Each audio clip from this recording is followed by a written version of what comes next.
follow-up comment. I just want to clarify, Ms. Collinsworth, that at the next, we'll totally discuss this more at the next meeting, but just before the internet takes it over, the contract is just to be their transport. So you would go to whatever hospital is closest or whatever you request still, they would be their primary transport.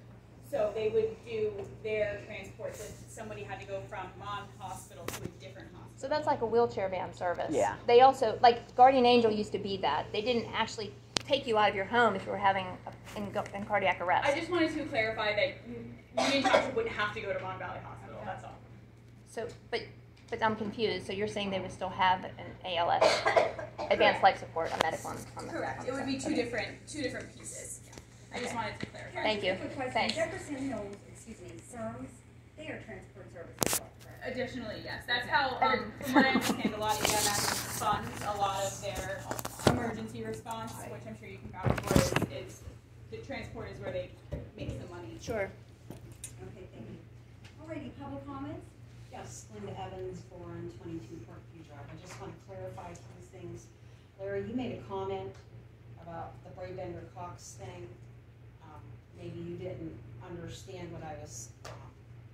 I'm not insinuating anything. I'm reading from their website, and I just re-Googled it, Wikipedia. Braebender Cox is a nationally recognized Republican political consulting firm with offices in Pittsburgh, D.C., and Harrisburg. Their industry is political consulting and advertising. And part of what their Wikipedia website says, or the site says about them, is that Braebender Cox has been dubbed a political guru to Rick Santorum's political career. In quotes, Braebender Cox has become one of the hottest Republican media firms. I am perplexed as to why we needed to hire them. I did find meeting minutes, a special meeting that was called. Other items were done, but I find this odd that this would be done at 1 p.m. in the afternoon on September 17th, 2020. There was a special meeting called by the chairperson, Heather Daerr, at 1 o'clock. Blah, blah, blah, Pledge of Allegiance. There was some other items on here, but there was an executive session, and then you came out from the executive session and you made a motion to authorize sweat law offices, to enter into a professional service agreement with Braebender Cox to render consulting service for a website design, community outreach, and social media management. Now, I do remember discussion about the website design. It was design rules, is that what it was? Design rules, everything. And it was recited that they did Peters Township's website, although I couldn't find that. I Googled it, and they did not do Peters Township's website.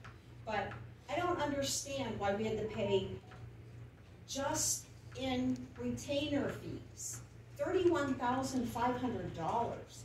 This is Union Township. We don't have that kind of money to waste. And community outreach and social media management, for whom? For me? Really?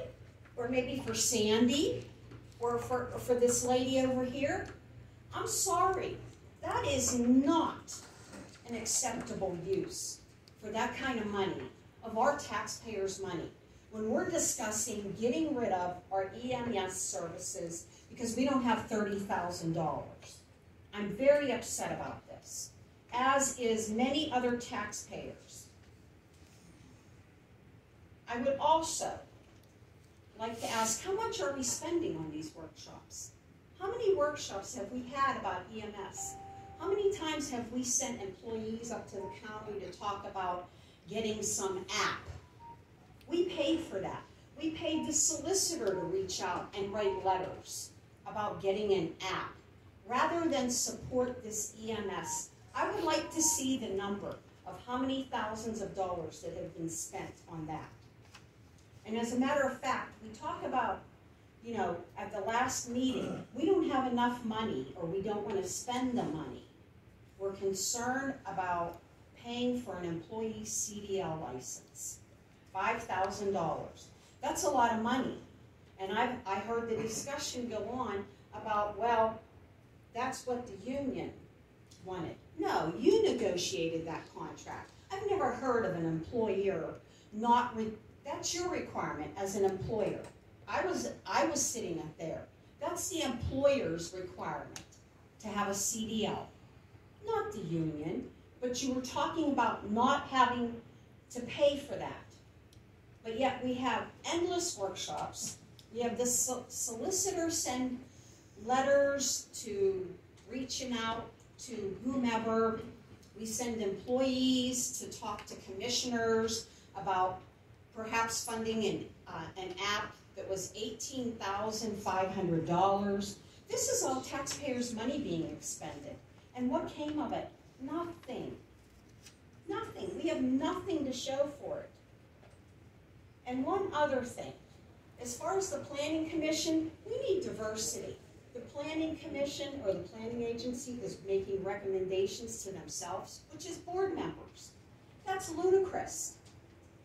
Where's the checks and balances here? Government is a system of checks and balances. Where are they here? I'm not seeing them. Would you like to be on the Planning Commission? I'm very, very concerned. We're looking for, I mean, we're looking for... I was on the Planning Commission, and we were disbanded.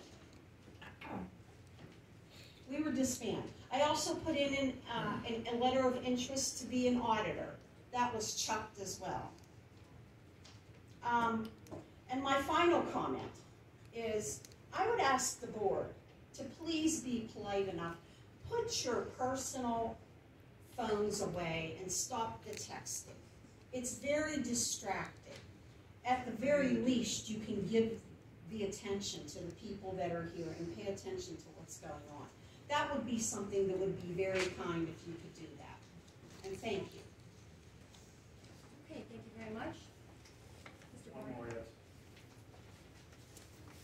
Mike Barna, 4042 Finley. I'll keep it short because the time's valuable. I have a question. Under A, public comment, agenda items, and this, the public comment that we're in now, is there a time limit on agenda items? 4 minutes. What? 4 minutes. I understand everybody's passionate. You coming up here talking, that was courageous of you. I want to get down to business on this, and I'm letting the public comment for the items that aren't specific to the agenda. Just be at the end and have a discussion about it. You know, the whole SEREMS thing came up, or That was on the agenda. That was on the agenda. oh, okay. Well, Yeah. There was multiple things that came up throughout the thing, and I don't know. I would like to see agenda item only public comment at the end for things like Michelle's mom and other random things that came up over and over. It's part of the treasurer report and then bill pay, What was it? which she commented on. Who? Mrs. Dupree. No, I wasn't talking about that. I was talking about, you know, your story. You know, your story about, that was very nice of you. So, She's deaf, she can't tell if you're, unless you look right at her. She's deaf, she's reading your lips, I'm I'm sorry. sorry. It was very courageous of you to come up here. That's all it was. So, I mean, I would hope that we can extend the same value of time for the people that want to talk at the beginning, for the people that want to talk at the end. That is it. Thank you. You probably won't do it for another 83 years, so you're probably good. Is there any other public comments? I have a question. I'm the Can I have your address, please? Lauren Canadian, 60088 Brownsville Road Extension. Thank you. On number 5, the vendor through LIHWAP. What does that mean? If you're a vendor, what is your role? Or the township's role, I should say.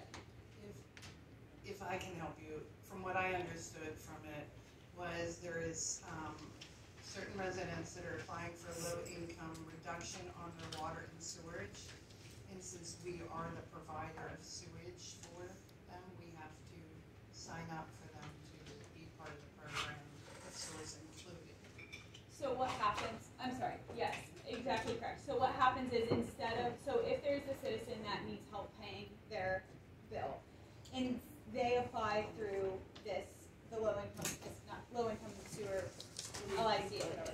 So they then give us the money to cover their bill instead of giving the citizen the money to cover their bill. So these people are not signing up through you? No, they sign up through the program, but we have to be a vendor, so we receive the money on their behalf to pay the bill. All right, So we're just the middleman so that, yeah, we get the. So I was looking at the requirements and some of the information that a person would have to give out, and I was just concerned as to how that was actually going to work. Yeah, we won't receive any of that. We just get a message from the county, and they say, here's this person's sewer bill. We say, thanks. Okay, any other public comments? Yeah, Go ahead first. No, go ahead. You had your hand up, go ahead. Oh, I just want to ask Mr. Palermo for clarification. On your financial reports, Frank, you're proposing to be available once a month. On a report, you're going to show a balance measured against anything outstanding, so that you're using somewhat of a accrual basis. Nothing about, I didn't mention anything about financials, I just said bank reconciliations, which is the accrual basis of accounting, to your point. Yeah, I'm just trying to add some verbiage to make everything more clear for everything. Yeah, that would make it clear. Yeah, that's what we talked about doing the budget process. You see these balances posted, but nobody knows what the outstanding totals are. Right, that's why I proposed it. That are required to be paid by the municipality. Yes, go ahead. Jacob Calabrese, 106 Lobbs Run Road. I wanted to start off tonight first by thanking the board for the quick resolution to Lobbs Run. That was really great that the roads opened back up very quickly. I do want to express a little bit of concern over the repair itself. The actual stones used for the riprap are quite small. With the volume of water that comes down that channel, I am concerned that those will wash out again and end up in my front pasture. Again, I'm still picking them out from the last one. I hope that's not the case, but a lot of water moves through that channel, and those stones are small. The second thing I wanted to touch on tonight, it's obvious, right, there's some history here. I'm newer to the township, newer to these meetings. I don't know the full backstory. We have 5 supervisors. I think we need to have 5 supervisors on the bank accounts. Whatever we need to do to make that happen. I'm not saying one person is not letting it happen, one person is. I don't understand this history, right? We have 5 supervisors. We have to have 5 supervisors on the account. The optics of this, like the perception to someone like me, is not great, right? Because I don't understand the situation. I get it, right? There's probably things underneath that I'm just not privy to. But it does not leave us with a good sense, right? Because we need to understand what's happening. And I'm going to be honest, it just is not clear. So I hope by the time we have this next meeting, that is resolved and rectified. And I do ask that we make that a main priority. Thank you. Any other comments? Okay, any other supervisor comments? I have several. I would like to see the board push Terry in looking at some part-time help resumes, whether it's flagging or cutting grass or whatever, and bring them to us. That's one thought. I have a question for Mike. Is it a requirement to have a treasurer for second-class township? Secretary Treasurer's position in the second-class township. Do we have to have a treasurer? Like the position appointed? Yes. I believe, yeah, I can double check that, yeah. I'd like to ask the board if anybody else would like to be a treasurer and get themselves bonded. Why not Roberta Singer? We need a treasurer. So she- I'm asking anybody on the board would like to be it. From my understanding, if we don't have a board member be a treasurer and have Ms. Singer be an assistant treasurer, second class township code, and please correct me, solicitors, we can't have Frank on as our watch. So if Ms. Singer becomes the sole treasurer and a board member isn't a treasurer, we can't have Frank. Mr. Clement. I would like somebody on the board to consider it.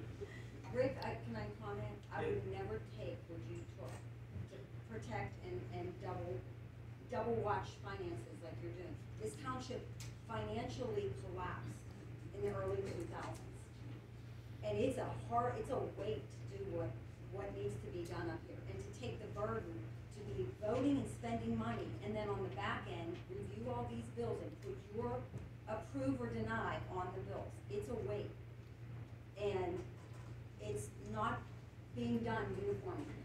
And if I were you, I would resign as treasurer. I would never do what you're doing. You're taking incredible amounts of criticism. Personal risk. And personal risk. And no, that is correct. Nobody knows the details of what is happening. And I think you're trying very hard to express that in your treasurer's report. There's a lot of missing pieces. And I would not take that, so I can tell you for the board, I would never. To answer one of the reasons I asked somebody else to consider, just for what Miss Evans says, she creates a picture that we put this township can tell a driver he needs a CDL. It's PennDOT. It tells the driver what he needs to drive a commercial vehicle. It's the unions, what they put in it. I'd like to know if she sat in on any negotiations for the unions. As a matter of fact, I tried to get it out of it. But the picture is always painted that this board is doing something wrong. Just like the gentleman that just got up. If Mr. Brett would have given us her Social Security and her driver's license, this would be history in January. We would not be here right now. This is constantly discussed over and over. There was also a comment, oh, you missed it. You asked, you're concerned why she's not there. We have a board member that will not give us credentials so that we could have went and got it done back in January. Sir, if I may respond. No, there's no response. There is a response, There's sir. no I don't response. understand. I'm not done yet. Okay. We talked about It's not the board. It's not them. They're No, great it's to true. work with.